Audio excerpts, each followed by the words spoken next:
The water was moving too slow to matter lazy brown, curling around rocks like it had nowhere to be. Just another winter morning in the Chuska foothills. Cold, bone-dry, and quiet. Tony Reed nudged his Mustang along the ridge saddle, creaking under his weight.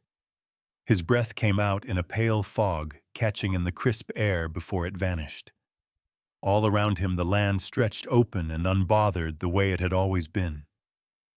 Still, something was off.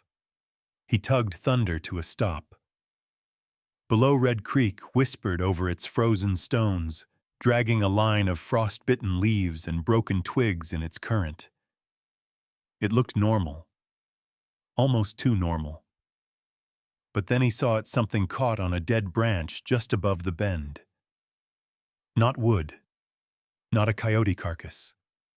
A bundle. Sagging. Sinking. Moving. He squinted. Canvas or burlap. Maybe a feed sack. The wind shifted. The shape bobbed once and a small arm slipped free, pale and limp. Tony's stomach dropped. He swung off Thunder before the thought even finished forming in his mind. His boots slid on frost-slick rock as he scrambled down the slope. He hit the creek bed hard, his knee barking against stone, but he didn't stop. The cold bit through his jacket as water soaked his jeans to the thigh. He waded in, grabbing the sack as it drifted past. It was heavier than it looked. He braced one foot against a submerged log and hauled it free of the water. The sack was tied with rough rope. He dropped to one knee and fumbled at the knot. His hands were shaking now, not from the cold. Then he heard it. A sound so faint it barely rose above the creek's murmuring. A breath. A whimper. And then clear as sunlight cutting through fog. Mama. The knot fell away. Inside the wet burlap, wrapped in something that looked like an old shirt, was a baby. A girl. Her hair was stuck to her face, soaked and tangled. Her lips were purple. Her eyelids fluttered once, twice. Then she stared up at him, no crying, no wailing, just that too quiet whisper hanging in the air. Tony's throat closed. He reached for her, lifting her carefully. She was cold. Ice cold. Barely breathing.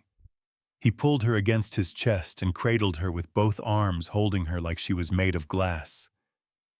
"Stay with me," he whispered. He didn't pray often. Not since the fire. Not since he buried his wife and baby son on a hill where the grass never grew right again. But now, standing in the creek with this freezing child in his arms, he looked up at the sky and begged silently, fiercely, with every part of himself that had stopped asking for anything years ago. Thunder was still waiting where he'd dropped the reins. Tony climbed onto the saddle, one-handed, the baby tucked inside his coat close to his chest. He wrapped his scarf tighter around her body, then snapped the reins and pressed his heels into Thunder's sides. The horse took off like it understood. Frost kicked up behind them in a cloud of silver dust. Every beat of Thunder's hooves was a race against death. The town of Red Earth Crossing lay 8 miles east, maybe more, the way the land twisted. He could feel her tiny fingers gripping his shirt, then loosening. He pulled her closer. She was fading. "Don't," he said into her hair. "Don't you go." Her body was so small, so still. He pushed Thunder harder. They flew past ridges, frozen yucca thornbrush that scraped at his boots. The wind cut through him, but all he could think about was the soft sound of that voice, Mama, and the way her eyes had found his. She wasn't dying. Not today. Not again. He'd already lived through that hell once, standing in a fire-lit street, hearing his own child scream from behind a wall of smoke, too late to break through. He never forgave himself. Not for staying in the barn too long. Not for being the one who lived. Now fate had thrown this child in his path. He wasn't going to fail her too, Red Earth Crossing came into view in a blur of dust and adobe, the ridgeline curling like a cradle around the town. Tony barely registered the stairs as he stormed down the main road, Thunder's hooves hammering the frozen dirt. Dr. Yazzy's clinic sat in a corner lot beside the trading post, painted white with a fading red cross above the door. Tony barely got Thunder stopped before he hit the porch. He slid off the saddle boots, thudding hard, and kicked the door open with his shoulder. "Doc," he shouted. The waiting room was empty. The scent of sage tea and old wood hung in the air. Dr. Yazzie appeared from the back, coffee in hand. He opened his mouth, then froze. Tony was pale, breathing hard, coat bundled awkwardly against his chest. Then he unwrapped the baby. "She's freezing," Tony said, voice raw. "Found her in the creek, still breathing, but barely." Yazzy's cup clattered to the floor. Table now. They moved like a unit. Yazzie stripped the baby down to skin hands steady. Tony hovered pacing. He felt useless again. The doctor wrapped her in warming pads, checked her vitals, and slipped a tiny oxygen mask over her nose. "She's hypothermic," Yazzie said. "But she's alive. You got her here just in time." Tony gripped the back of a chair and breathed out once, slow and trembling. She said, "Mama." Yazzie didn't answer. He just looked up real slow and gave a small nod like he understood what wasn't being said. They stayed in that room for what felt like hours. Machines beeped. The baby's breathing grew steady. Her color started to come back. Tony never left her side. Outside, the wind changed again. Dust rolled down Main Street, carrying whispers with it. And just outside the clinic's window, a woman paused mid-step, drawn by a sound she hadn't let herself hear in years. A baby's cry. Tony had buried a child once, and he would not ride toward another sunrise knowing he had failed a second time. Dr. Yazzie's hands moved fast but precise. The old doctor's face, usually soft with quiet humor, had hardened. His brow furrowed in deep lines as he checked the infant's pulse temperature breathing. The baby's tiny chest barely rose beneath the oxygen mask. Her lips were still tinged blue. She didn't cry, didn't squirm. Tony stood just behind him, fists clenched at his sides. His wet clothes dripped onto the wood floor, soaking into the grain. His heartbeat thudded so loudly in his ears, it nearly drowned out the beeping of the monitor. "I need blankets hot, not scalding." "Go," Yazzie snapped. Tony moved.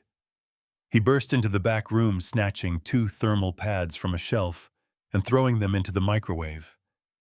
As it hummed to life, he stared down at the ancient counter, breathing hard. His reflection in the window behind the sink caught his eye, hollow, soaked, wild-eyed. He looked like a man crawling back from the dead. The microwave beeped. He yanked the blankets out and rushed back, handing them over. Yazzie wrapped the baby tight, tucking in every edge. "Her name?" he asked, not looking up. "I don't know," Tony said. "She didn't have anything with her." Yazzie's mouth pulled into a thin line. Someone tried to erase her then. He adjusted the oxygen. "She's hypothermic. Shallow breathing, but stable for now. That ride might have saved her life." Tony didn't answer. His boots were soaked through. His legs shook. He dropped to the chair beside the table and reached out his hand, hovering just over the baby's tiny fingers. Her skin was warming now, soft, fragile, the kind of fragile that broke something inside him. He lowered his hand and let her grab one finger. She squeezed, just once. His breath hitched. "She's a fighter," Yazzie said, "but she's not out of the woods." The room went quiet, save for the soft click of the heater and the rhythmic chirp of the monitor. Snow began to tap gently against the clinic windows, more wind than flurry, dusting the corners of the town in white. Tony's eyes stayed on her face. The lashes were barely there, damp and clumped, but her eyelids fluttered again. Her fingers twitched. She said something Tony murmured. "What when I found her?" She looked up at me and whispered, "Mama." Yazzie stopped. His head tilted slightly, as if he'd heard a ghost's voice. Then he turned back to the baby and adjusted the heat on the lamp above her. "Children remember what they've lost," he said, "even before they know how to speak." Silence fell again. Tony leaned forward, resting his elbows on his knees, hands clasped, trying to steady himself. The smell of sage tea and alcohol swirled in the warm air. "I can stay," he said suddenly. "Watch her." Yazzie gave him a long look. "You haven't slept." "I don't care.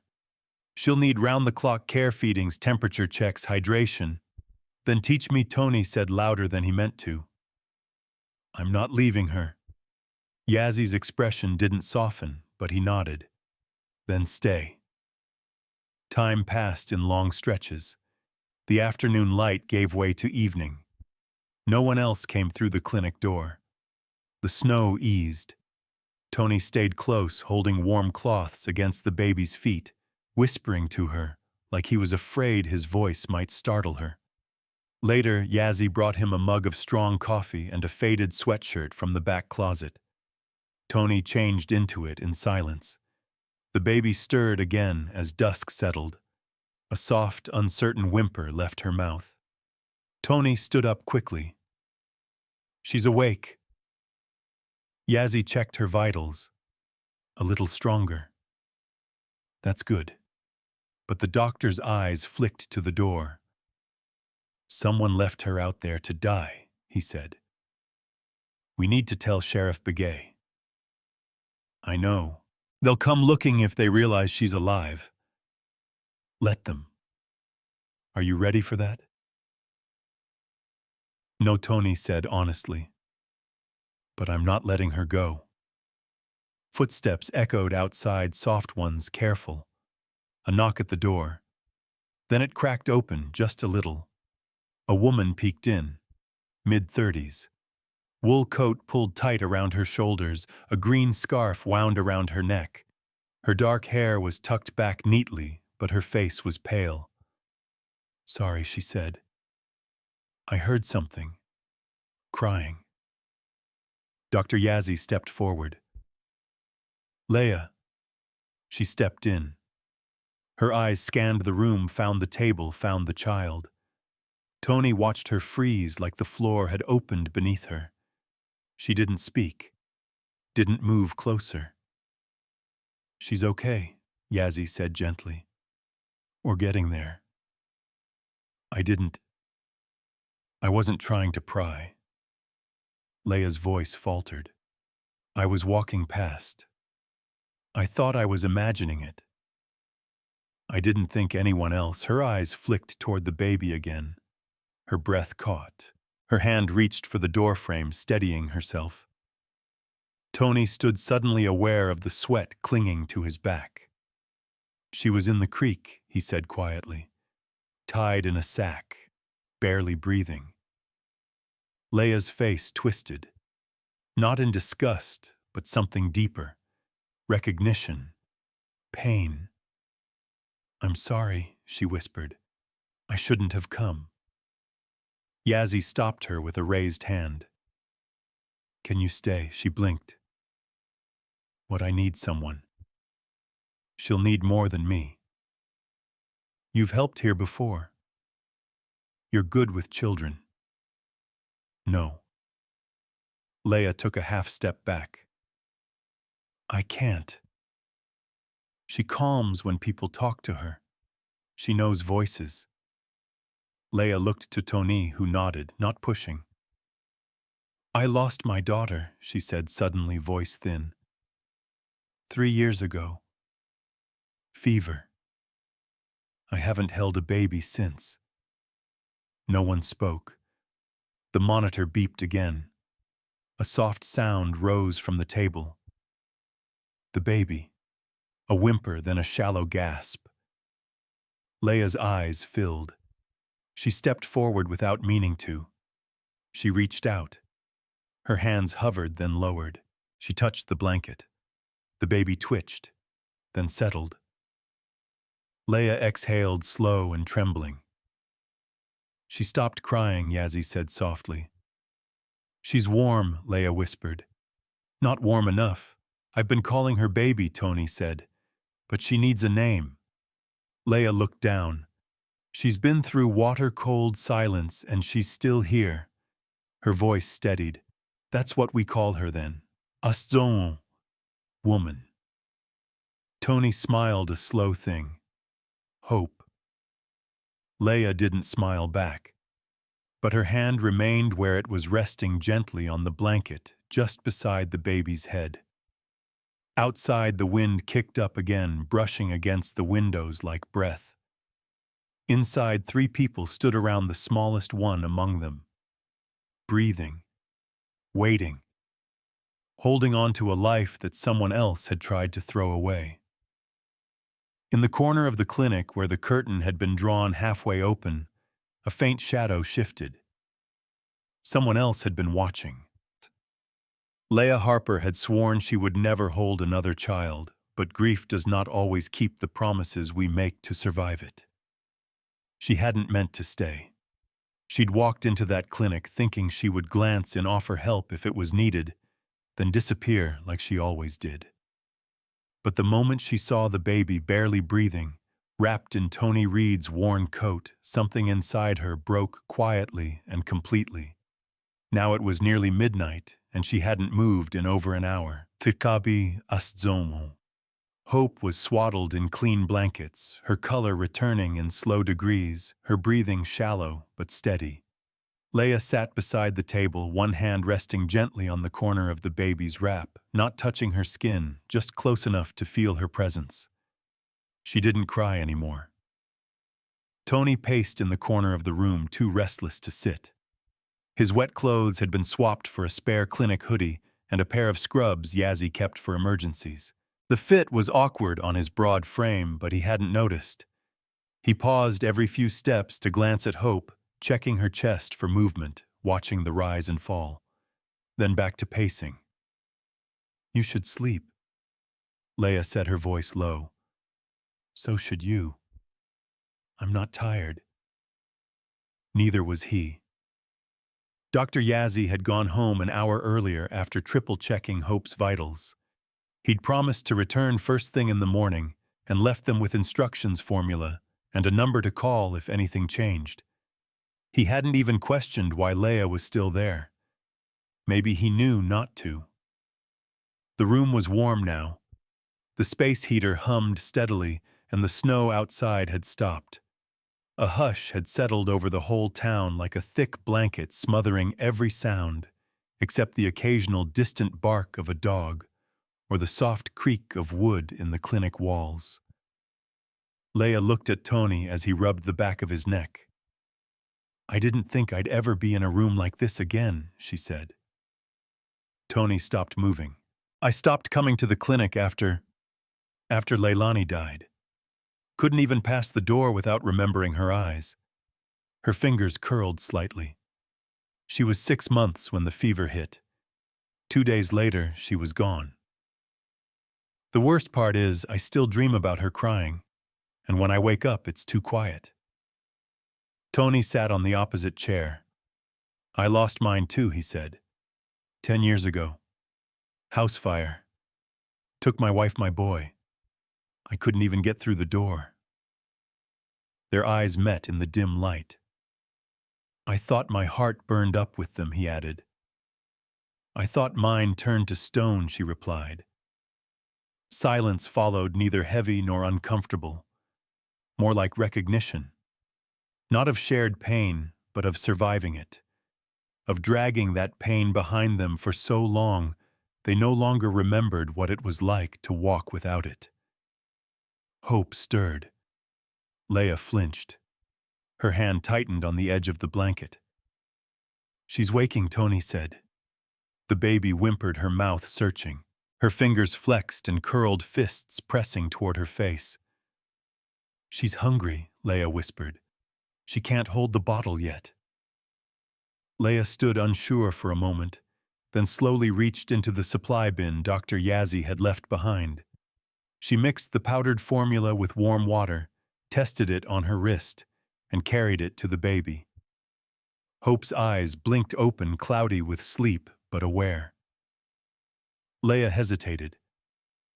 "I can," Tony offered, standing up. "No." "Let me."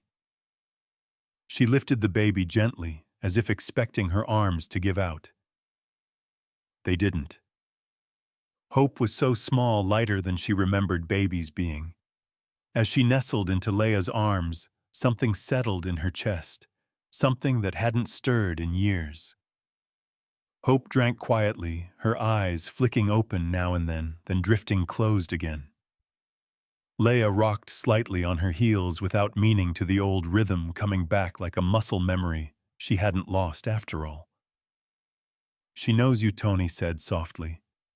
"She doesn't know anything. She knows enough." The words stuck in her throat. She looked down at Hope and whispered, "I'm not your mama." But the baby's hand reached up and brushed against her collarbone, soft and certain, and that whisper of contact made Leia close her eyes. Outside, snow glinted under moonlight. The town slept on. Inside, the baby drank, sighed, and nestled in. "I can't do this," Leia said, barely louder than breath. Tony didn't respond. He just watched the two of them, one woman who had stopped living, one baby who had nearly stopped breathing, and felt something shift in the room. After a while, Leia set the empty bottle down and placed Hope gently back in her blankets. The child fussed for a moment, then settled when Leia touched her cheek. "I was supposed to just pass by," Leia said. "Maybe you weren't." She didn't answer that. The door creaked open just before dawn. The scent of cedar and burning sage wafted in before the figure stepped through. Auntie Marita Tsosi moved slowly, bundled in a wool shawl, her long silver braid trailing down her back. Her eyes swept the room, pausing on Hope first, then on Tony, then on Leia. She closed the door softly behind her. "I felt it in the night," she said. Something returned. Neither of them spoke. Auntie walked to the table. She didn't touch Hope, only looked at her. Whoa. This one crossed through the water and came back. "Some children are carried by the wind, some by fire. She came back by water. That makes her strong." Leia's lips parted. "Came back," Auntie's eyes met hers. "Sometimes the ones we lose do not leave. They wait until they are called back to the world through another way." Leia looked down at Hope, who was still sleeping. "You think she's—" "No," Auntie said gently. "She is herself. But the space in you that cracked when Leilani left this child fits there. That is not accident. That is gift." Tony leaned against the wall, arms crossed. He didn't believe in signs or spirit talk. Not since the fire, but something in Auntie's voice quieted the room in a way few things could. "You will both be changed by her," Auntie said. "But change asks for courage." She turned her eyes sharp now. "And you will need more than courage, because someone put her in that water to be forgotten.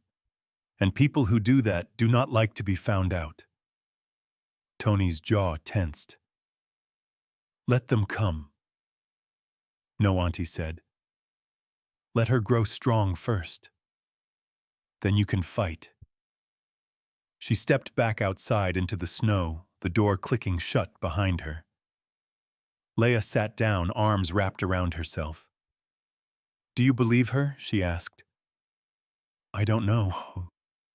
Leia stared at the baby. I want to. I want to believe some part of this wasn't just cruel chance. Tony didn't answer. Hope stirred again, her small fingers curling into a fist.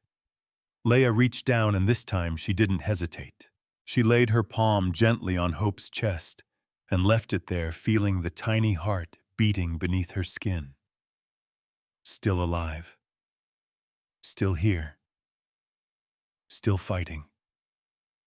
And someone somewhere would not be happy about that. She survived the creek, the cold, and the silence, so Leia gave her a name that meant she would survive everything else too. By the third morning, the baby's skin had gone from a dull blue-gray to a warm, flushed pink. She kicked her legs now when she stirred, and when she cried, it was full and angry proof of life, proof of fight. Leia leaned over the makeshift crib, a drawer from an old medicine cabinet lined with flannel, and set atop two folding chairs. She had wrapped the baby in her own shawl during the night, then tucked one of her scarves under her head to keep the cold from the walls. The child looked up at her now, blinking with round, unfocused eyes, then yawned like she owned the world. She's strong. Leia murmured mostly to herself. She'll need to be, Tony said behind her. He was crouched by the stove, tending a small pot of formula on the portable burner. His back cracked when he stood, and he winced slightly. 3 days of sleeping on a clinic cot and carrying Hope around in his arms had taken their toll. He poured the warm milk into a bottle and shook it slowly. "You want to try feeding her?" he asked. Leia hesitated. Tony stepped closer and offered the bottle. "You're already doing the hard part." She took it without another word. Hope, because they were calling her that now, even before anything was official, latched onto the bottle like it owed her something.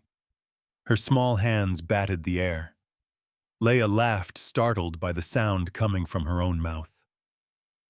"Hungry, are you?" she whispered. "She's eating more each time," Tony said. "Doc Yazzie said that's a good sign." Leia nodded, her fingers brushing a curl of damp hair off the baby's forehead. Across the room, the clinic door creaked open without knocking. Daniel Claw leaned in, stamping snow off his boots, face pink from the cold. He was wrapped in a patched-up canvas coat, too thin for winter, his hat crooked on his head. "Brought more diapers," he said, holding up a brown paper bag. "And a rattle that smells like cedar, but the lady at the trading post said it's safe." He stepped inside and glanced down at Hope. His smirk faded. "Wow. She looks better." "She's better," Leia said simply. Daniel looked at her, then at Tony, raising a brow. "Didn't figure you for a nursemaid, Tony, much less one with a baby in his clinic." "I didn't plan on it," Tony said. "Most things worth doing don't get planned," Daniel replied, placing the bag on the counter. "Anyway, word's getting around. Folks are asking questions." Tony turned. "What kind of questions?" Daniel shrugged. "What's a baby doing in the clinic? Where'd she come from? Why's Leia Harper coming in and out like she lives here now?" Leia tensed. "Let them wonder." "Some folks do more than wonder," Daniel said. "They sniff." "Anyone in particular?" Daniel's eyes flicked toward the window. "Councilman Nez's driver was in the store this morning. Said he was looking for a good blanket for a newborn. Only the man's got no grandkids, no baby on the way in his house." Tony's jaw worked. Could be nothing. Could be everything. Leia lifted Hope to her shoulder, patting her back with gentle thumps. "We should name her," she said. "She's already got one," Daniel offered. "Baby. What more does she need?" Leia gave him a look that quieted him. "She's not just a baby," she said softly. "She lived through something people don't walk away from. She came through water, cold, silence, and she didn't stop fighting. Daniel shoved his hands into his pockets and looked away. I was thinking, Azzoman, Leia continued. In our tongue. It means woman, but more than that. A whole life. A person who survives. Tony nodded. Hope, he said again, as if the word had settled in his bones. Hope, Azzoman, Leia said. She should have both. Daniel grinned. That's a mouthful for someone who can't sit up yet. But no one laughed. The baby stirred and let out a soft grunt, pulling their attention back. She knows it already, Leia whispered. Later that day, Tony bundled up and headed to his ranch to check on Thunder and grab a few things: blankets, tools, a cot that didn't fold in half. The ride home was quiet, snow melting in patches under the afternoon sun. He passed 3 people on horseback and nodded to them. All nodded back. No one asked questions yet. He returned to the clinic with a satchel and a heavy heart. The longer Hope lived, the more real it became and the more dangerous. Whoever left her in that creek might come looking to clean up what they missed. That night, the 3 of them sat together after the baby had gone to sleep. The old kerosene lantern burned low. Leia sat in the rocking chair, with a blanket around her shoulders, hair down for the first time in years. Tony was cross-legged on the floor, oiling his saddle. Daniel snored softly on the cot in the corner, having fallen asleep mid-conversation. Do you think she was meant to die? Leia asked suddenly. Tony looked up. Hope, she said. Someone tied her in a sack and tossed her in water. They wanted her gone. And now she's here. He considered her question. I think someone wanted her gone, he said. But I also think someone else wanted her found. Leia rubbed her arms. She's going to have questions someday, and we'll give her answers. We don't even know where she came from. We'll find out. Leia turned to face him. And what if it's someone powerful? Then they'll learn what power means. The lantern hissed, throwing shadows against the wall. Hope stirred in her drawer crib, her tiny hand reaching up and grasping at nothing. She needs more than 2 broken people, Leia whispered. She needs people who won't leave her behind, Tony replied. We can do that. Outside, snow began again, soft, slow, blanketing the world in silence. But inside, a name had been given, and with it, a promise. Hope Azzoman slept on warm and watched, and in the morning the town would begin to whisper louder. In small towns, secrets do not stay buried, they move from mouth to mouth until they learn how to walk. The wind carried voices in red earth, crossing low ones, clipped ones, the kind that paused when doors opened. By the 5th morning, the story had grown legs. A baby found in the creek. Tony Reed brought her in. Leia Harper hasn't left the clinic in days. Dr. O. Yazzie closed his practice to everyone else. No one said the words out loud. Abandoned attempted murder sin. But they hung in the air, thick and unsaid, coating every conversation like grit on the windows. Leia heard the whispers when she slipped out early to fetch more formula from the trading post. She pulled her shawl tighter and kept her eyes down as she passed 2 women near the baskets of dried corn. Poor thing, one of them said too loud to be accidental. What kind of woman keeps a child that isn't hers? What kind of woman names it? The other answered. Leia didn't stop walking. Inside the trading post was warmer, but not by much. The smell of cured leather and wood smoke lingered in the air. Old man Begay, the shopkeeper, glanced up from behind the counter. Back again, he asked, not unkindly. She's eating more, Leia said. He nodded and reached beneath the counter for a fresh tin. Glad she's alive. That was the first time anyone in town said that out loud. Me too, Leia said quietly. Begay paused before ringing her up. You be careful, Leia. She frowned. Why Councilman Nez's driver was in here yesterday, asking strange things. Leia's stomach sank. What kind of strange wanted to know if anyone had been buying baby things? Bottles, blankets. Asked what names I'd heard. Said his boss was just helping a family friend. Did he say who the family friend was? No. Bigay handed her the change. But I don't think he needed to. She left with the tin under her arm, snow crunching beneath her boots. Across the street, a man leaned against a porch post. He looked away too quickly when she met his eyes. The sound of a horse drew her attention. Sheriff Ben Bigay, long gray braid down his back coat dusted with frost, dismounted outside the jailhouse and met her gaze. His expression was unreadable as always. He tipped his hat, then crossed the road toward her. I was about to come by the clinic, he said. Why wanted to check in? Heard a few things. So have I. They stood in the cold, the silence between them, broken only by the distant barking of dogs and the creak of the trading post sign in the wind.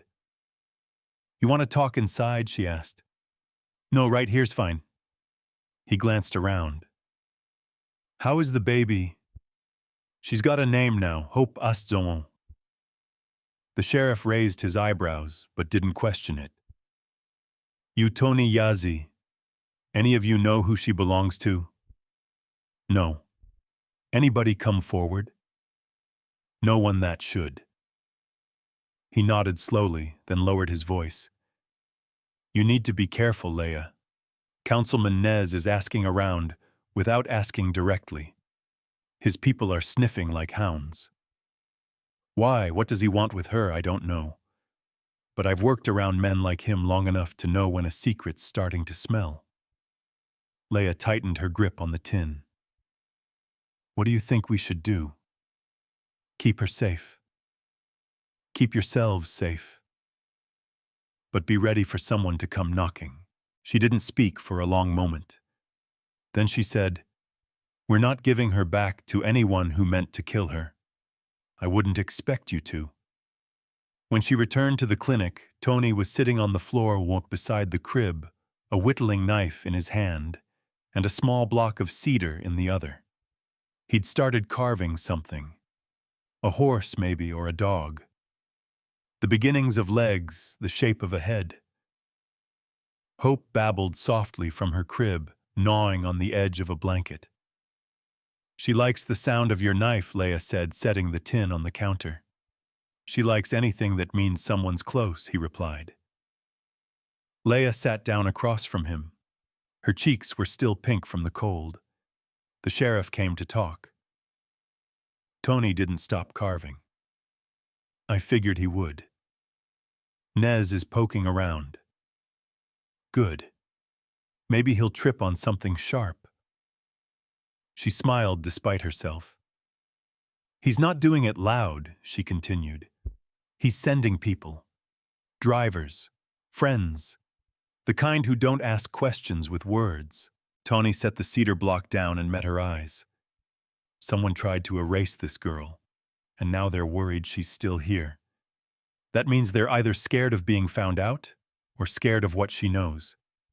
She's a baby, Tony. Doesn't matter, she's breathing. That's enough. Hope hiccuped in her crib and let out a surprised giggle. Tony smiled and leaned over to tickle her chin. The baby grabbed his finger with both hands, strong. She's getting better fast, he said. She knows she's wanted. That night, after Hope had drifted to sleep again, Leia stood outside the clinic, arms crossed against the cold, staring up at the dark sky.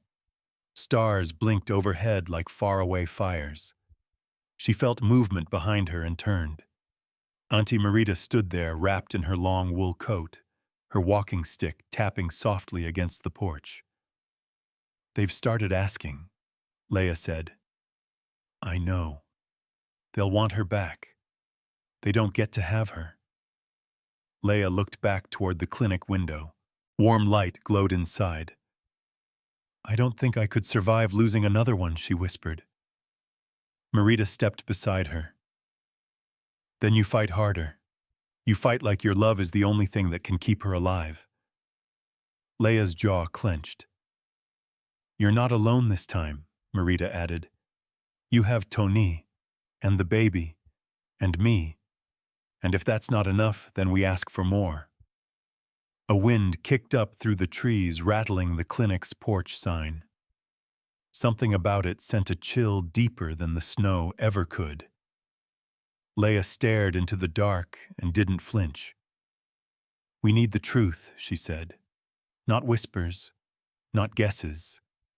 If someone knows where this baby came from, we need to hear it. Behind them inside the clinic, the front door creaked. A shape moved into the light. An older woman wrapped in a worn coat with a scarf pulled up to her chin. Her eyes were dark, rimmed in red. Her hands shook as she stepped forward. I do, she said. I know where she came from, and her voice cracked under the weight of what she had carried too long. They told me the baby was already dead, but I heard her cry, and that sound followed me into every prayer. The woman's name was Tomasa. She stood in the doorway with snow clinging to her sleeves, her voice barely louder than the wind behind her. For a moment, no one moved. Leia stepped forward. Come inside. Tomasa nodded, stepping carefully into the clinic. Her hands fumbled to unwind her scarf, revealing a face that had aged in the shape of silence. Her cheeks were hollow. Her eyes, though gentle, held something broken and buried. Marita took her coat, hung it without a word, and gestured to the worn bench by the wall. Tomasa sat slowly, her hands in her lap, eyes flicking toward the closed door to the back room where Hope was sleeping. Tony entered quietly, his shoulders filling the doorway. Tomasa looked up at him. You found her. He nodded once. She let out a trembling breath. Thank Creator. Leia brought her a cup of tea. Tomasa wrapped her fingers around it like it was something holy. I used to work at the Nez house, she said, voice rough but steady. For 16 years. I cleaned, cooked, ran errands. I was never family, but I knew all the family's secrets. Or I thought I did. Marita sat across from her. What changed? Tomasa stared into the cup. Last year, Councilman Nez sent his daughter Rebecca away to visit family. That's what he told the town. But she wasn't visiting anyone. She was pregnant. Tony's jaw tightened. She didn't tell anyone at first. I only found out because I cleaned her room. She was hiding things, clothes, books, notes. She was scared. She had no husband, and she knew what that would mean for her father's image, for his seat on the council, for his standing in the church. She paused, fingers tightening around the cup. He told her the baby died, Tomasa said there were complications during the birth, and that the child didn't make it. I heard Rebecca screaming that night, screaming like her soul was breaking in two. Marita closed her eyes. But something didn't sit right with me, Tomasa went on. So I listened, the way quiet people do, and one night I heard him in the study with one of his men. They talked about the baby, the one they said had died, except they didn't call her baby. They called her problem. She swallowed hard. They didn't want anyone to know. He said raising a child out of wedlock would ruin Rebecca, ruin him. His plan was to make her think the baby had died then, make sure she wouldn't be found. Who? Leia asked, voice shaking. Who did he send? I don't know his name, just that he was from outside the tribe. Someone with no roots here. He came once before, the tall, pale, maybe from Farmington or Gallup. I heard them say the baby would be better off in the water than in disgrace. The room felt colder. Tony's voice was like gravel. They threw her in the creek. Tomasa nodded slowly. I didn't know for sure until I saw the posters. People talking about a baby found near the clinic. Then someone told me her eyes were blue. Rebecca's eyes are blue just like her grandmother's. Why didn't you come forward before Leah asked? I was afraid, she said. Councilman Nez has power, more than people realize. He owns land businesses. He has friends on the school board, in the sheriff's office, even in the court. If he knew, I knew. She trailed off, staring down at her hands. But when I heard the baby was alive, Tomasa whispered, I couldn't carry it anymore. I hear her cry in my sleep. That sound, it never left me. Tony looked toward the hallway where Hope was resting. Rebecca doesn't know her child is alive. Tomasa shook her head. She thinks she buried her. I saw her once since she came back. She won't speak to anyone. Just stays inside. Her eyes are empty. And the councilman, Leah asked. Tomasa met her eyes. He knows. He's been trying to find out who has her. Not because he wants her safe, because he's afraid someone will connect the dots. That's why his driver's asking questions. Tony stood pacing slowly by the stove. His fingers curled into fists at his sides. They'll come for her, he said. Soon. Leah swallowed. What do we do? You protect her, Tomasa said. Because no one else will. I mean legally, Leah said. If they find out she's here, they'll try to take her back. They can't, Tony said. Not after what they did. They'll try, Marita warned. Power doesn't like being exposed. The room fell quiet. Then Tomasa stood. I'm going to the sheriff, she said. I'll give my statement. It's time someone told the truth. Leah stood with her. You don't have to do this alone. Tomasa smiled, weary but brave. I've been alone with this too long. They walked her to the door, watched her disappear into the falling snow. The wind had picked up again, howling against the eaves like a warning. Back inside, Leah lit the last of the oil lamps and sat beside Hope's crib. The baby stirred as if sensing the air had changed. Her small hand reached up and Leah took it gently. We're not letting you go, she whispered. Behind her, Tony looked out the window. They're not going to walk through the front door, he said. They'll try to do this quiet, fast. Let them try. Marita stepped into the hallway, her voice low and certain. We'll need more than love to win this. Hope babbled in her sleep. Her fingers tightened around Leah's. Rebecca Nez stood trembling before the child she had mourned, and the baby turned away, crying for the woman who had saved her. The black SUV rolled into Red Earth Crossing like a thundercloud, clean, polished out of place against the dust and snow-dusted adobe. It parked in front of Dr. Yazzy's clinic, without so much as a wave to the locals watching from under porch awnings or behind dusty window panes. Tony was already standing at the window when the door opened. Councilman Raymond Nez stepped out first, coat. Immaculate silver hair combed flat beneath a dark hat. His expression was hard, unmoved. Behind him, Rebecca Nez climbed out slowly, her thin frame wrapped in an oversized coat, her face pale beneath strands of wind-blown hair. She looked nothing like the spirited, proud young woman the town once whispered about. She looked like a shadow that had wandered back into its body. She doesn't know, Leah said, holding Hope tight against her chest. She thinks her baby is gone. Tony nodded without looking away. But he knows. They opened the door before Nez could knock. The wind rushed in with them, cutting sharp through the warm room. Nez didn't wait for an invitation. You have something that belongs to my family. Tony stepped between him and the crib. We have a child who was left to die in a sack in the creek. If she belongs to anyone, it's to the people who didn't leave her there. Rebecca took a step inside. Her eyes immediately found the baby. She froze. Hope blinked up at the strangers, then turned her face back into Leia's shoulder, fisting her small hand in Leia's scarf. "She's alive," Rebecca whispered. Leia softened. "You didn't know," tears welled in Rebecca's eyes.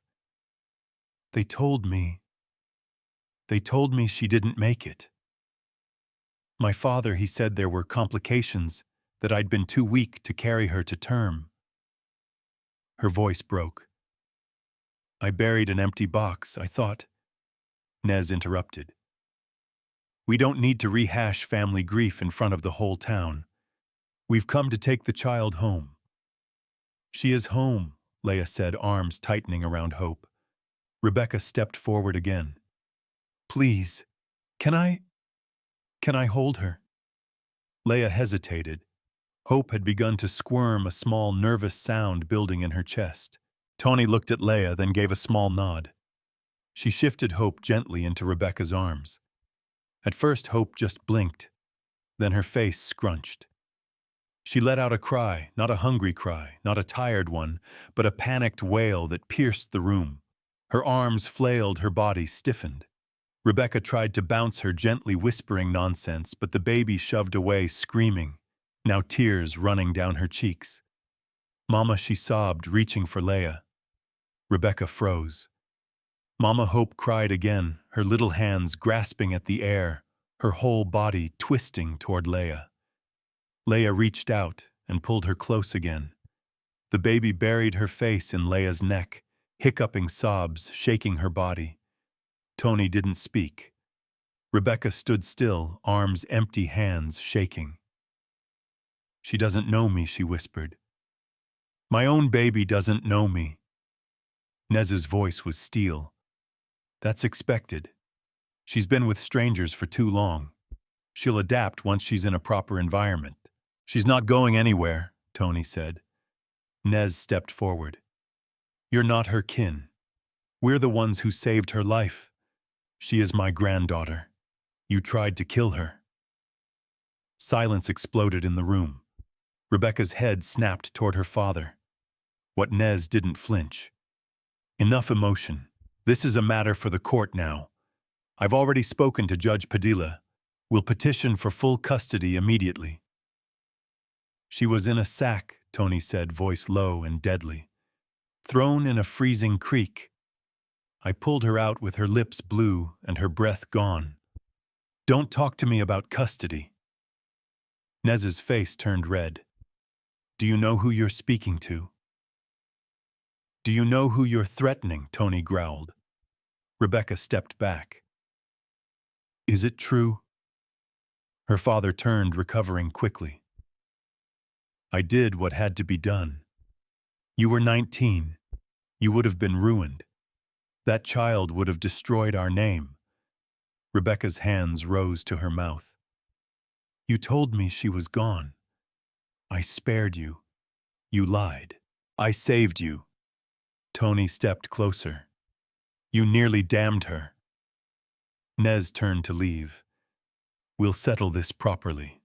Legally. You'll hear from my attorney tomorrow." Rebecca stood frozen in the middle of the room, her eyes locked on Hope, who had fallen quiet again, in Leia's arms, her thumb in her mouth, her gaze wary. "I loved her," Rebecca said. "Before she was born. I talked to her every night. I named her Emma." Leia nodded softly. Rebecca looked at her. "What do you call her, Hope?" The name landed heavy. Rebecca's voice cracked. "Can I see her again?" "She's safe here," Leia said. "I know." Rebecca's eyes filled.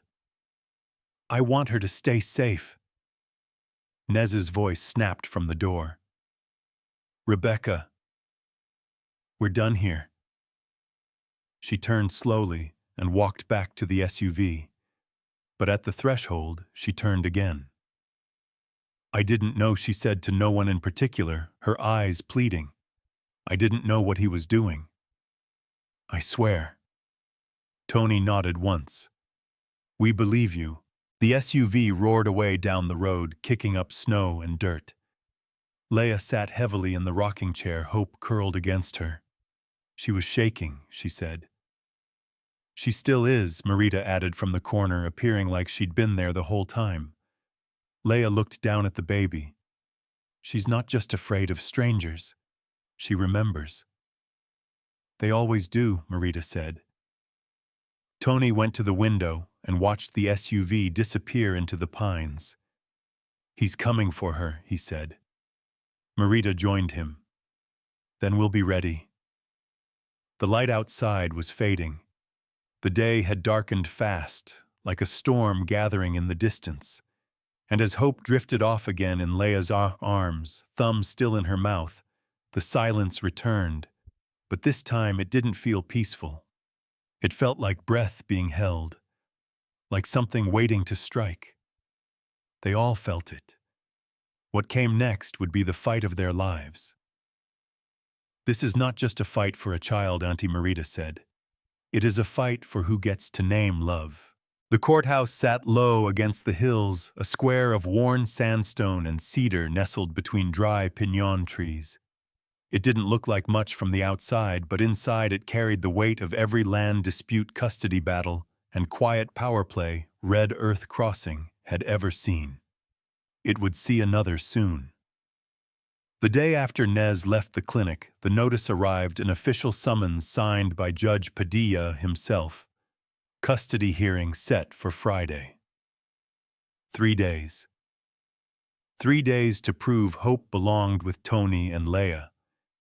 3 days to prepare for a man who had money influence and a history of making inconvenient things disappear. They didn't have a lawyer. They had each other. "I'll testify," Tomasa said, as she poured coffee at Marita's table.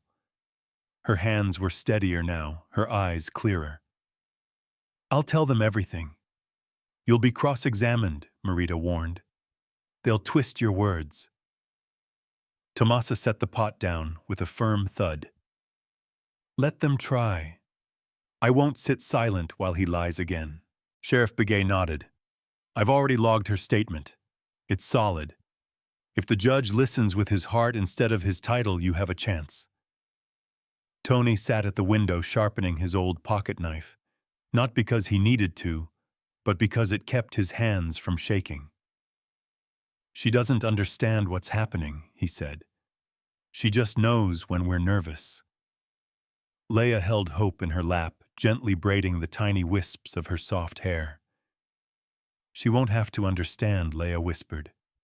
"She'll just know she's safe." "Words are going to matter now," Marita said. "Courts use them like weapons or medicine." "I'm not a speaker," Tony muttered. "I fix fence posts. I work cattle. I don't—" "You speak with your actions," she said. "But you'll have to use your voice, too. Speak from where it hurts, from where it healed." "I don't know if I'm healed." "Good," Marita said. "Then you'll speak true." That night she took them to the old hogan behind her house, the one built by her grandfather, held together with cedar beams and time. Inside she lit the juniper branches, letting the smoke curl through the room, carrying prayer up through the roof opening. Hope sat between them, clapping her hands as the firelight danced on the walls. Marita sat before them, her eyes like stones worn smooth with age. "You both have pain," she said. "But pain is not a weakness in this place. It is proof that you cared, that you loved, that you still do."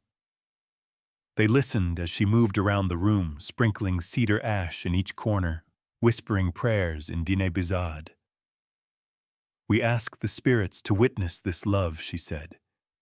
"We ask them to give it roots." She handed them each a cord of braided red yarn. "Wrap her wrists," she said to Leia. "Then tie the ends together between you." Leia hesitated, then gently looped the yarn around Hope's small wrists. then across her lap to Tony's larger hands. He tied the other end. "This is a bond of choice," Marita said. "You are not mother and father by blood. You are her family by devotion, and that is stronger." Hope stared up at the red string blinking, then reached for Tony's hand. The next morning they began their statements. Leia sat at the kitchen table writing on old notebook paper. "I want to say she saved me," she said, chewing the tip of her pen. "Is that too much?" Tony said, "It's the truth." Tomasa helped organize timelines when Rebecca disappeared, when the councilman told her the baby had died the night she overheard the plan. Sheriff Begay promised to stand by them. "I can't offer legal advice," he said, "but I'll remind that courtroom what justice actually looks like." Daniel arrived that afternoon with a bundle under his arm, a small wooden rattle hand-carved and painted with ochre dye. "She's going to need to hold something when it gets loud," he said, handing it to Leia. Tony took him aside later. "You don't have to come," he said. "This isn't your fight." Daniel snorted. "I was there when you found her, remember? This stopped being your fight alone the moment you brought her back breathing." As night fell, the clinic emptied for the first time in days. Hope, too young to sense all the worry, giggled as she pulled herself upright in her crib, gripping the edge with both hands and wobbling like a drunk lamb. Leia laughed. "She'll be walking soon. She already walks through my heart like she owns it," Tony said. Leia glanced at him, the softness in her eyes lingering a little longer than before. "She says Mama now, clear as anything. She called me Papa yesterday." They looked at each other across the room, and the weight of that sank deep. They were a family. No papers could prove it, but they felt it in the spaces between words, in the long nights by her side, in the quiet comfort of being chosen by a child who'd been left behind. Before dawn, Tony returned to the shed behind his ranch house. He hadn't been back in over a year. Dust covered the workbench. Old tools hung neatly in their places untouched. He pulled down a block of wood cedar, the same kind he used for cradles and crosses. With practiced hands, he carved a small horse, its legs strong, its head tilted slightly like it was listening. He burned the word hope underneath. By the time the sun crested the ridgeline, the town was already stirring. Court days didn't come often, and certainly not ones like this. People would come out. Some curious, some judgmental, and a few quietly rooting for the ones who never had the upper hand. Leia dressed Hope in a soft cotton dress, embroidered with tiny blue flowers. She wrapped her in a wool shawl and kissed her forehead. "Today we fight," she whispered, "but tomorrow you will still be ours." Hope grabbed her thumb and smiled. Marita met them outside the clinic. She pressed a bundle of dried sage into Leia's hand. "For courage, for strength?" Leia asked. Marita shook her head. "You already have that." Together they walked toward the courthouse, and the wind for once was at their backs. Courtrooms don't smell like justice, they smell like old wood, cold air, and fear dressed in suits. Leia's boots clicked softly on the stone floor as she stepped inside. The courthouse was quiet in that strange, humming way buildings get before something happens. Rows of benches lined both sides, polished by time and the weight of too many stories. At the front, the judge's chair sat high, watching everything. It reminded her of a hawk nest perched above a field. Tony followed behind Hope, resting in the crook of his arm, cheeks pink from the cold. She was gnawing on the cedar horse he'd carved, babbling softly. The air felt tighter here, like the walls were listening. Councilman Nez arrived just after them, flanked by his attorney, a tall man with thin glasses and a colder stare than the winter wind. Nez didn't look at Hope, not once. His eyes were locked on the judge's bench, the way a man watches a lock he's certain he has the key to. Rebecca came in alone. Her coat was too big again. Her face looked like it hadn't slept, but her eyes were sharp. When she saw Hope, she froze just for a second, then found a seat near the back. Judge Padilla entered without fanfare. He was shorter than most expected, dark-skinned and quiet, his gray hair pulled into a neat braid. But his presence filled the room like thunder before a storm. He banged the gavel once. This court is now in session. The formalities went quickly, names, roles, the stated reason for the hearing. Then Nez's attorney stood. This is a simple matter of rightful custody, he began. The child in question, born Emma Nez, was taken under false pretenses and held without legal claim by two unrelated individuals. We intend to prove that her rightful place is with her biological family, who were misled into believing she had passed during childbirth. He gestured toward Rebecca. Her mother. Rebecca Nez stands ready to reclaim that role. Rebecca didn't move. The judge turned. Ms. Harper. Mr. Reed. You may respond. Leah stood, the sage bundle still in her coat pocket like a steady hand. We didn't take Hope, she said. We found her, wrapped in burlap floating in a freezing creek. She wasn't abandoned. She was thrown away. Tony rose beside her. We didn't know where she came from. We only knew she needed saving. The judge nodded. Thank you. We'll begin with testimony. The attorney called Rebecca first. She walked to the stand slowly, hands folded in her lap. When she raised her eyes to speak, her voice was thin but sure. My father told me she died, she said. I wasn't allowed to see her. They sedated me after the birth. When I woke, he said there had been complications, that she'd passed in the night. Her voice trembled. I cried for weeks. I buried a box they said held her ashes. And you had no reason to doubt this, the attorney prompted. He's my father, she said. He controls everything. Nez didn't flinch. The attorney pressed her gently at first, then with more edge. Do you feel you were manipulated? Yes. Do you believe your child should be returned to you? Rebecca hesitated. Then I believe she should be where she is most loved, most safe. And that hasn't been me. Gasps fluttered through the room like birds taking off. The judge raised his hand to quiet them. Nez's face cracked, just a flicker like glass under pressure. The attorney ended his questioning with a forced smile. Then came Tomasa. She walked with a limp, but her voice didn't shake.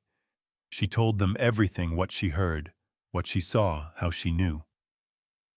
The courtroom sat in still silence as she described the conversation between Nez and the stranger, the plan to get rid of the problem, the way Rebecca screamed, the burlap, the creek. Did you witness the act itself? The attorney snapped. No, she answered. But I saw the fear. I heard the lies. And I know what a man sounds like when he thinks no one's listening. The judge didn't interrupt. Sheriff Begay followed, confirming the timeline, backing Tomasa's character, stating the evidence collected. She's not lying, he said plainly. Then it was Tony's turn. He stood beside the judge's bench, one hand resting gently on the back of the empty witness chair. His voice came low and rough. I found her in the water. Her lips were blue. Her hands were still. I thought she was dead. But I held her to my chest and begged her to breathe.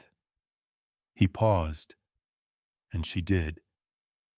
He looked at Hope, then her tiny body curled against Leia's chest on the bench. Since that day, I haven't left her side. The attorney crossed his arms. Do you claim to be her father? I claim to be the man who stayed, Tony said. I don't need blood to love her. I need breath. And she gave it back to me. Then Leah. She took the stand last, her hands folded in her lap. I've known loss, she said. I buried my son 6 winters ago. I never thought I'd hold a child again. But this one, she reached for me, called me mama before I believed I deserved it. Her eyes met the judge's. Hope is not just alive. She's healed, and she's healing us. We didn't save her so we could keep her. We kept her because we couldn't let her be lost again. The courtroom was quiet. Judge Padilla leaned forward. Do you have any legal documents? A temporary guardianship? No, Tony said. We didn't think we needed papers to keep a child alive. And what do you want from this court? Protection, Leah said. So she doesn't disappear again. The judge turned to Nez. You've remained silent through every accusation, he said.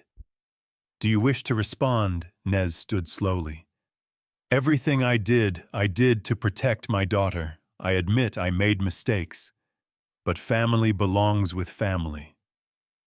Family, the judge repeated softly, is earned. He tapped his pen once, then again. I will take this case under review, he said. Final ruling to be delivered Monday morning.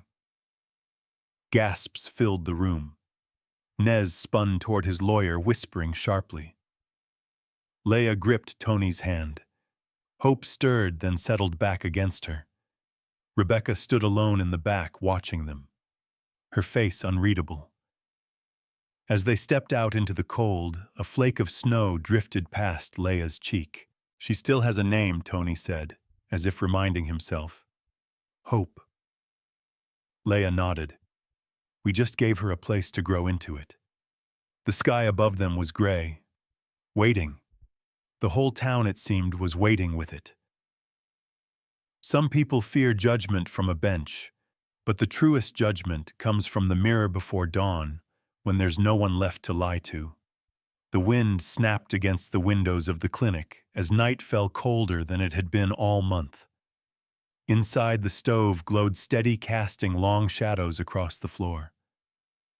Tony sat in the armchair, hope curled against his chest, her soft breaths rising and falling beneath her quilt. Leah moved quietly through the room, putting away the last of the court papers, her fingers trembling slightly. She hadn't let herself cry, not in court, not afterward. But now the pressure built behind her eyes like rain behind canyon walls. I didn't know it would feel like this, she said softly. Like what Tony asked, like we've already lost something just by asking to keep her. He didn't answer right away. Hope stirred, gripping his shirt with her tiny fist, and he leaned forward to kiss her crown. We haven't lost her, he said. Not yet. But what if he wins? What if the judge? Then we fight again, he said simply. And again, until they understand. A knock at the door broke the stillness. Leah went to answer it, expecting maybe Marita or Daniel. But it was Rebecca. Her hair was tied back, her coat zipped tight to the neck, but there was no mistaking the tremble in her voice. Can I come in? Leah stepped aside without speaking. Rebecca looked around the room as though she hadn't expected it to feel so lived in, so full. She noticed the toys stacked near the wall, the knit blanket over the back of the chair, the pair of boots Hope had chewed on earlier that week. She's asleep, Rebecca asked. Tony nodded. Rebecca moved closer just enough to see the child's face in the firelight. She looks peaceful. She usually is, Leah said, when she's here. Rebecca took a breath, then turned. I've decided to file my own petition. Leah's stomach dropped. To take her no. Rebecca's voice cracked. To give up my claim. Silence. Rebecca looked down at her hands. I thought I'd be strong enough, that I could walk back into her life and be everything I should have been. But the truth is, I don't know how to mother a child who survived what she did, because I wasn't there. You didn't abandon her, Tony said. I let myself believe she was gone, Rebecca said, her voice sharp with self-hatred. Even after I started doubting, I never fought hard enough. I didn't ask the right questions. I let him decide who I was. You were grieving, Leah said. I was weak, Rebecca replied. But that ends now. She reached into her coat and pulled out a folded envelope. My statement. I'm giving it to Judge Padilla first thing in the morning. I'll testify if he wants. I'll say it in front of the whole town. I don't care anymore. Tony stood slowly. You're sure? Rebecca met his eyes. I've never been more sure of anything. She belongs with you. With both of you. Leah felt her knees weaken. She gripped the back of the chair for balance. Why now? While Rebecca looked down at the sleeping child. Because I saw the way she cried for you. Because I saw what love looks like when it doesn't come with shame. A tear slid down her cheek. I can't take her away from that, she whispered. But if you'll let me, I'd like to be part of her life. Not as her mother. Just as someone who loves her. Tony glanced at Leah, and Leah nodded slow and sure. We can do that, she said. If you're ready. Rebecca stepped back, visibly relieved. Then I'll see you at court. She turned to go, but paused at the door. There's something else you should know. My father, he's not backing down. I overheard him on the phone tonight. He's calling in a favor from someone at the state level. He's planning to challenge the judge's jurisdiction.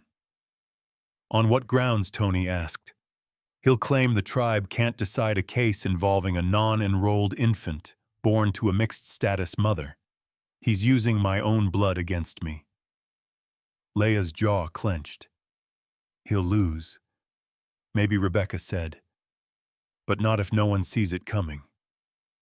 When she left, the silence returned, but this time it felt like the hush before a storm, not after one. The next morning, Marita showed up with Daniel. She didn't knock, just walked in with a folded shawl and 2 mason jars of soup. I dreamed of a fire, she said. One that eats paper and speaks in a man's voice. Tony took the soup without comment. What did it mean? Leah asked. Marita stared into the fire. That he'll try to burn it all down if he can't win. Later that day, Sheriff Begay arrived with news. The councilman's filed an emergency petition with the state court, he said. He's pushing to have the custody case pulled out of tribal court before Monday. That can't happen, Leah said. It can if the state agrees, the sheriff said. But it hasn't been approved yet. You've got until Sunday night to stop it. We need the community, Marita said. Not just to witness, but to speak. You want to make it public? Tony asked. She nodded. Nez built his power in silence. We break it with voices. That night they called everyone who'd stood with them, Tomasa Danielle, the nurse from the clinic, the elders from the church, even old Begay from the trading post. By dawn, word had spread. A gathering was called at the community house. Not a protest, not a trial, a storytelling. The fire pit was lit by sundown. People sat in a wide circle, passing mugs of cider, watching the flames dance. When Leah stood holding Hope on her hip, the place went still. She was never meant to be seen, she said. But she survived. She told them the whole story, from the creek, to the cries in the dark, to the courtroom where love stood on trial. One by one, others rose.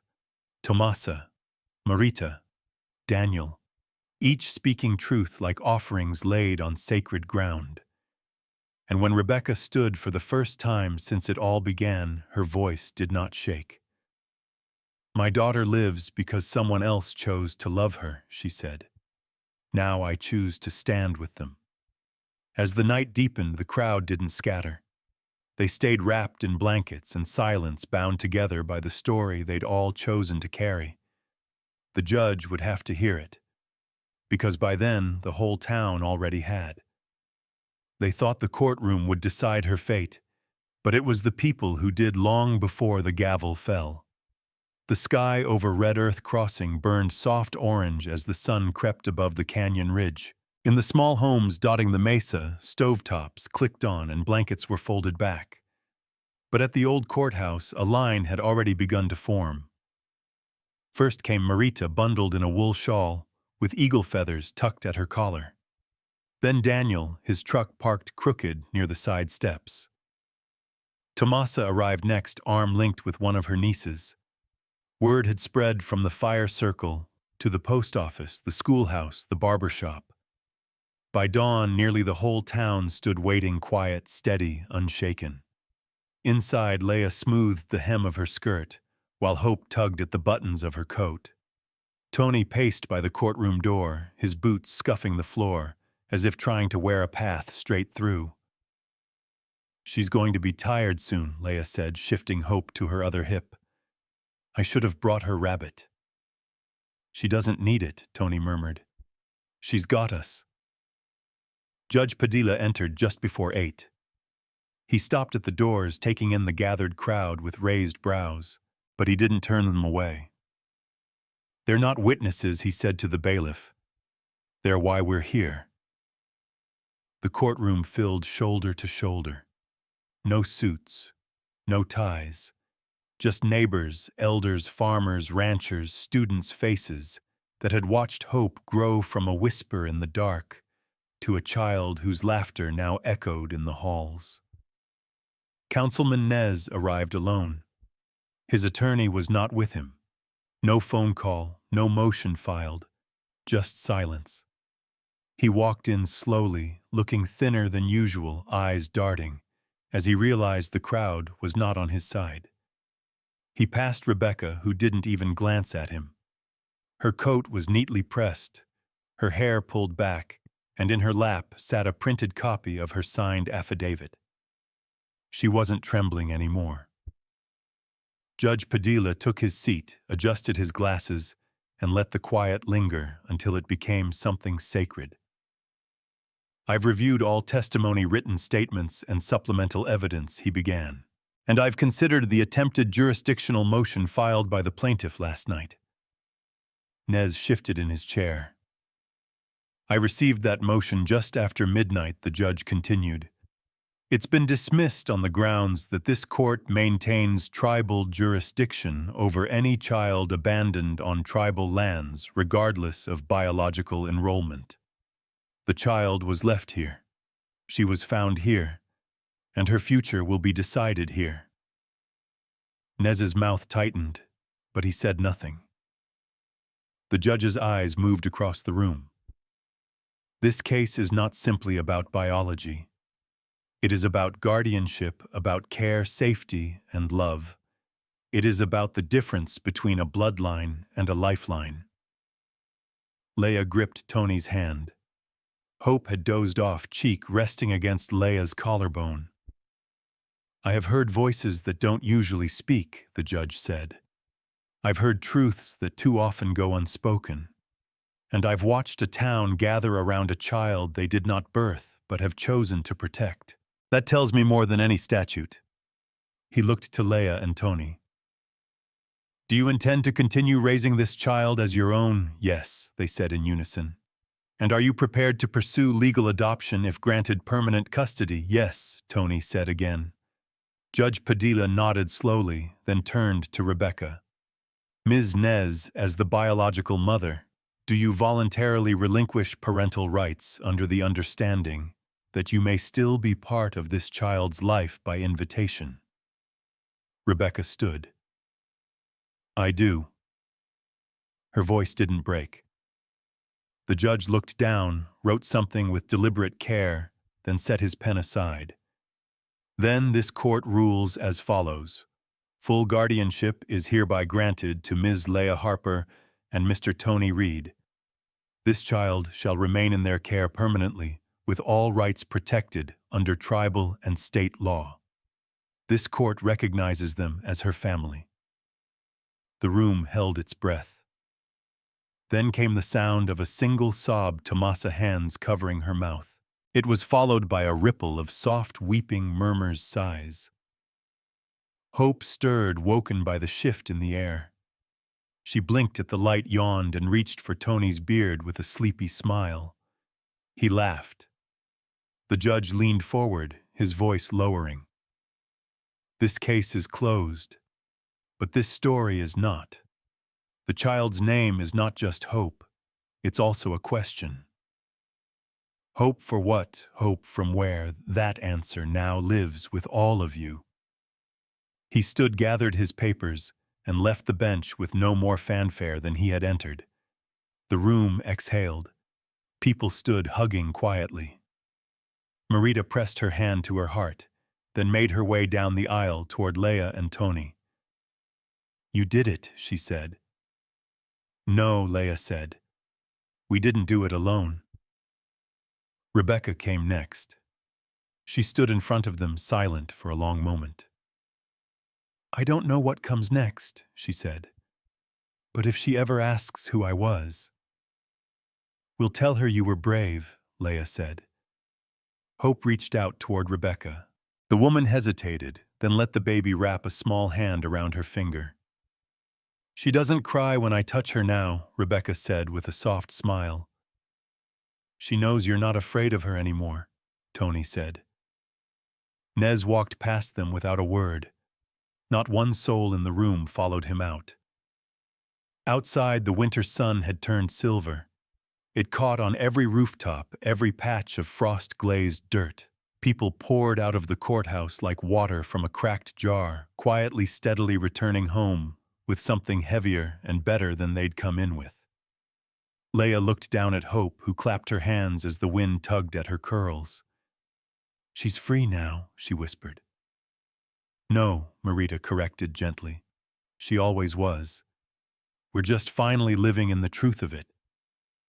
Tony held the door as people filtered through, watching the way they moved with reverence, with peace. For the first time in his life, the courthouse didn't feel like a place for punishment. It felt like a place where something had been returned. Justice. Dignity.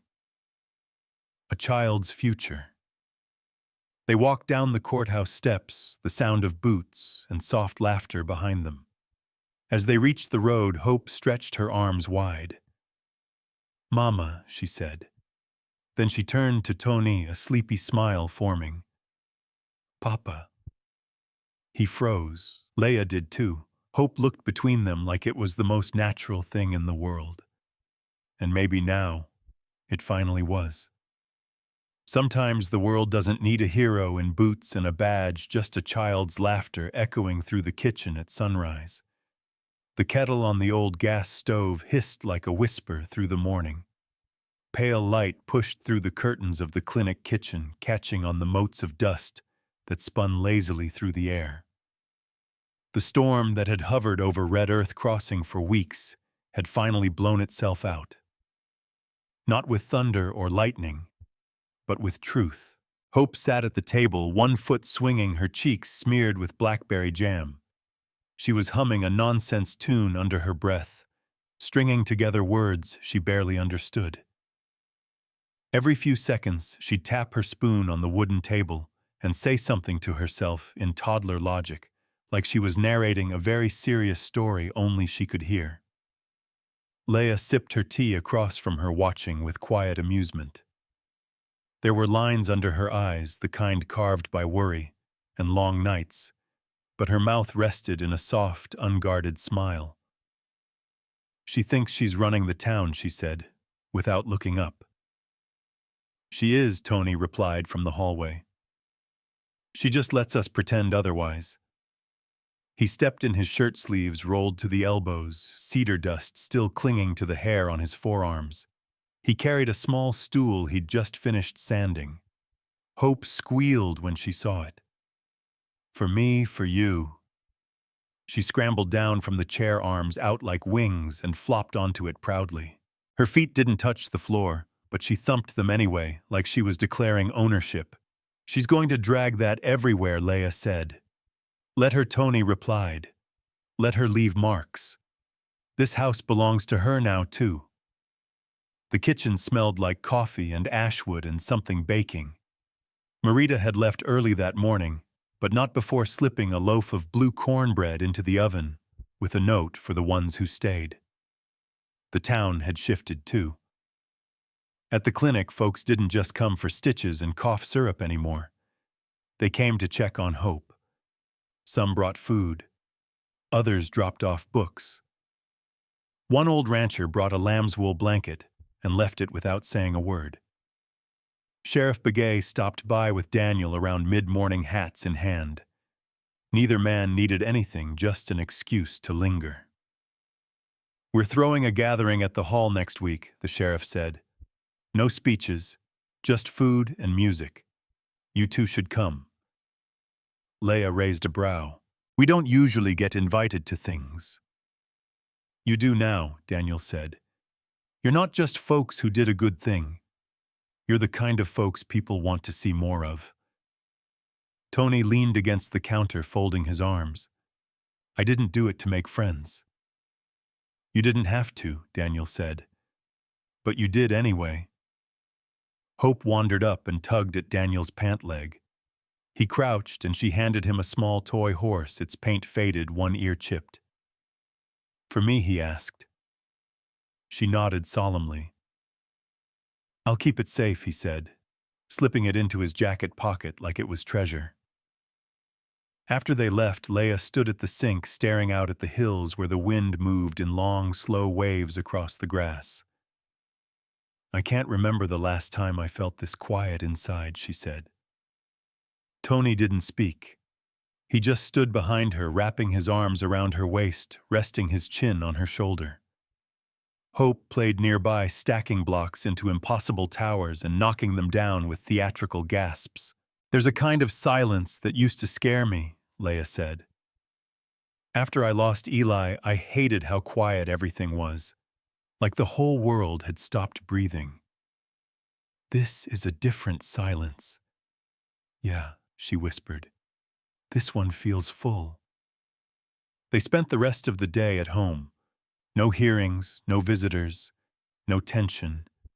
Just the low hum of life happening in small, beautiful ways. A radio playing somewhere in the back room. The clink of spoons in mugs. The soft slam of the screen door every time Hope decided the porch was more interesting than the living room. Late in the afternoon, Rebecca showed up again. She parked her car at the edge of the dirt road and walked up slow, holding a small canvas bag to her chest. She didn't knock, just stood near the porch waiting until they noticed. Leia stepped out first. Hi. Hi, Rebecca replied. I brought something.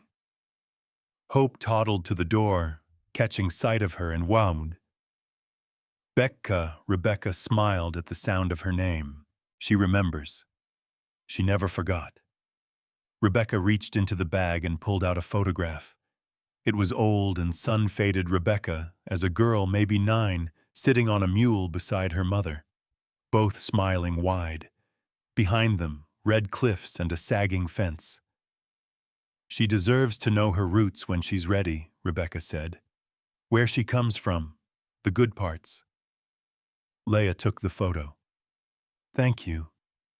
There's more in the bag. Stories, letters, even some songs my grandmother used to sing. Hope ran up to Rebecca, grabbing the bag like it was a gift meant for her. She pulled out one letter, crumpled but careful, and held it up. Read. Not today, Leia said, gently taking it. But soon. Rebecca crouched low. You're growing fast, little one. You've got the whole world in your eyes. Hope patted her cheek, then dashed back toward the house, already chasing something unseen. She's going to be something, Rebecca whispered. She already is, Leia said. As the sun began to set, they stood on the porch and watched the light slide off the edge of the mesa.